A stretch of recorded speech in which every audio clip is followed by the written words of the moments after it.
Hello everyone, welcome back to my channel. তোমরা কেমন আছো? আশা করি ভীষণ ভালো আছো। আমিও খুব ভালো আছি। চলো এখন থেকে শুরু করছি আজকের ব্লগ।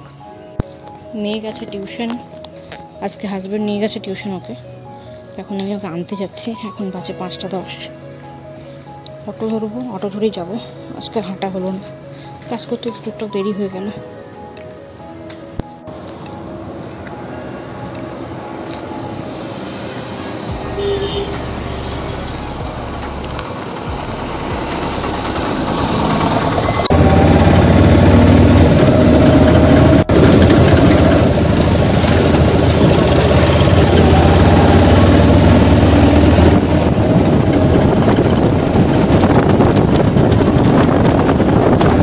চলো বেরিয়ে তো পড়েছি অনেকক্ষণ আগেই।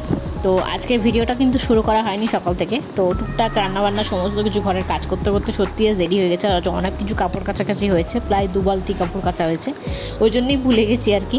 তো অটো থেকে নেমেই কিন্তু দেখা হচ্ছিল এক বন্ধুর সাথে আর কি। ওর ছেলেও একই ক্লাসেই পড়ে, একই স্কুলে একই ক্লাসেই পড়ে। তো সেই কথাই বলছিলাম যে আজকে স্কুলে পিটিএম ছিল। সকালবেলায় ঘুম থেকে উঠে পিটিএমে গেছিলাম। তো 7:30 থেকে পিটিএম ছিল, 7:30 থেকে 8:30। তো ওটাই জিজ্ঞেস করছিলাম যে গিয়েছিল কিনা। বললো এত সকাল সকাল ওই জন্য পিটিএমে যায়নি। কিন্তু আমার মনে হয় পিটিএমটা অ্যাটেন্ড করা দরকার, প্রত্যেকটা মা বাবাকে অ্যাটেন্ড করা দরকার। অনেকেই যায়নি, অনেকজনই যায়নি, মোটামুটি এতজন স্টুডেন্ট আছে তার মধ্যে 7 জন এরকম গিয়েছিল আর কি। তো যাই হোক, আমার কর্তব্য, আমি গিয়েছিলাম। আমার মেয়ে কীরকম পড়ছে না পড়ছে সেরকম দেখাটা আমার জরুরি আমার মনে হয়। তো চলে গেছিলাম পিটিএমে সকালবেলা। তারপরে এসে রান্নাবান্না করে হাজব্যান্ডকে খেতে দিয়ে হাজব্যান্ড ডিউটি গেল। তারপরে আমি ঘরেই সমস্ত কাজ করে কাপড় জামা ভিজিয়ে মেয়েকে স্কুল থেকে নিয়ে আসলাম। নিয়ে এসে খাইয়ে দাইয়ে হাজব্যান্ড তো নিয়ে গেল ওকে স্কুলে, তো টিউশনে। তারপরে কিন্তু আমি ওকে নিতে এসেছি, দেখতেই পারছো। কিন্তু এখানে ম্যামকে আমি জানিয়ে দিলাম, তো ম্যাম অপূর্বা করে ডেকে দিল। মামা অপূর্বা চলে আসবে একটু পরে। চলো মেয়েকে নিয়ে নিয়েছি লিফটে। এই লিফটটা সেই আমাদের ওখানকার মতো, বলো এটা একটু স্লো। কেন স্লো বলছি একটু পরে দেখাচ্ছি। টুকটাক কিছু কেনার ছিল, তো ভাবলাম একবারে মেয়েকে নিয়ে যখন ঘর যাচ্ছি, তো এখন ওয়েদারটাও ভালো আছে, তো টুক করে একটু কিছু জিনিসপত্র যেগুলো কেনার দরকার আছে সেগুলো নিয়ে নিই। তো এদিকে দেখলাম ভিড়, তার জন্য কিন্তু আমরা এই সাইডেই গিয়ে পরে ঢুকলাম। চলো টুকটাক জিনিস কেনার ছিল, ওগুলো কেনা হয়ে গেছে। এখন যাচ্ছি রাস্তায়, মেয়েটা আমাদের হেঁটে হেঁটে।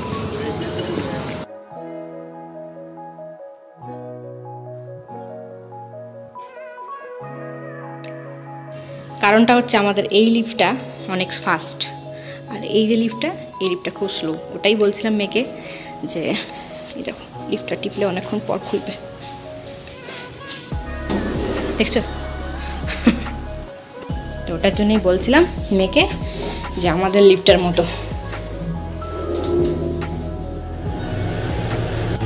কথা বলছিলাম, কথা বলতে অনেক দেরি হয়ে গেছে, ওই জন্য উঠবো এখন। এখন কটা বাজছে দেখি দেখো বলছি। ঠাকুর একটা ধূপ নিয়ে এসেছি, রাখি। এটা ধূপ না, এটা ধুনু। আরও অনেক কিছু নিয়ে এসেছি। প্লাস্টিকটার মধ্যে একটা বেলপাতা আছে, একটা ধুতরা ফুল আছে, আর 4-5টা আকন্দ ফুল আছে। কালকে মাথায় দেবো, শিবের মাথায় দেবো। সোমবার দিন তো হবে না, সোমবার দিন যখন দেবো তখন শুকিয়ে কাঠ হয়ে যাবে। যাই হোক, তো যেটার জন্য দোকানে ঢুকেছিলাম সেটা হচ্ছে মাকাইকা আটা। এটা নেওয়ার জন্য ঢুকেছিলাম। আজকে ওদের স্কুলে পিটিএম ছিল। স্কুলে পিটিএমে বলেছে বুধবার এবং শুক্রবার ওদের এই আটা দিয়ে কিছুটা বানিয়ে দিতে হবে। আর নিলাম সিঁদুর, যেটা আমার বাড়ন্ত হয়ে গেছিলো। তো যেটা আজকে তো স্কুলে পিটিএমে যখন গেলাম তখন ঢুকেই দেখছি সুন্দর বজরংবলীর এটা হচ্ছে, হনুমান চালিসা হচ্ছে। খুব ভালো লাগছিল, বজরংবলী হনুমান চালিসা হচ্ছিল। তারপরে গিয়ে আমাদের যে ন্যাশনাল অ্যানথাম সেটা হচ্ছিল, খুব ভালো লাগছিল শুনতে সত্যি। আজকে দেখো ঘরটাকে ঝাঁট পর্যন্ত দিতে দেয়নি। মেয়ের অবস্থা দেখছো, খেলনাপত্র নিয়ে কীরকম বসে আছে। মানে আমার গোছাতে পর্যন্ত দেয়নি, বলছে উঠাবে না একদম। একটা জিনিসের জন্য এদের থেকে এতে না লড়ে, মানে একটু না লড়ে কোথাও একটা খেলনা। 2 দিন ওর জন্য এটা ছুট। তো এই জন্যই কিন্তু আমি এখানে খাটটা পাতিনি। খাটটা পাতলে ওই জায়গাটা খেলতে পারতো না, জায়গায় পেতো না। তো ওই জন্যই এখানে ফাঁকা করা হয়েছে, জায়গাটা ফাঁকা রাখা হয়েছে। চলো ড্রেসটা শাড়ি, খুব গরম লাগছে। আর একটা জিনিস বলার ছিল, বলছিলাম নিচে গল্প করছিলাম। তো গল্প করছিলাম বলতে একজন এখানে থাকে এই বিল্ডিংয়ে, মানে আমরা বি উইংয়ে থাকি, এ উইংয়ে থাকে একজন দীঘার একজন মেয়ে, তো মানে বউ আর কি। তো ওরা হাজব্যান্ড ওয়াইফ আর বাচ্চা 3 জনই থাকে। আর ক্লাস 4-এ পড়ে ছেলেটা, তো ছেলে আছে। তো স্কুলের নিয়েই কথা বলছিল আর কি, স্কুলে কি করালো আজকে পিটিএমে। ও যায়নি, সকালের জন্য যায়নি। আর কি ওই আমি যেহেতু নতুন তার জন্য গেছিলাম আর কি, যে কী স্কুলের কীরকম কী রুলস আছে, পরীক্ষার কীরকম কী টিফিনের ব্যবস্থা আছে, ওটাই আর কি দেখতে গেছিলাম। চলো নিচে হাজব্যান্ড চলে এসছে, এখন যাব নিচে একটু দেখে আসি মাছ যদি পাওয়া যায়, সেজন্য বেরোচ্ছি। চলো রেডি হয়ে গেছি, বেরিয়ে যাই। তো মাছ নিয়ে আসতে আসতে দেরি হয়ে গেছে, তো মাছ ধুয়ে রান্না করে রুটি করে একদম তাড়াতাড়ি করে খেতে দিয়ে সমস্ত কিছু করতে দেরি লেট হয়ে গেছে, সেই জন্য কিন্তু আমি আর ভিডিও শ্যুট করতে পারিনি। তো ভিডিওটা কেমন লাগলো অবশ্যই জানিও, এটা সকালের স্কুলের ভিডিও। চলো দেখা হচ্ছে পরের ব্লগে, টাটা।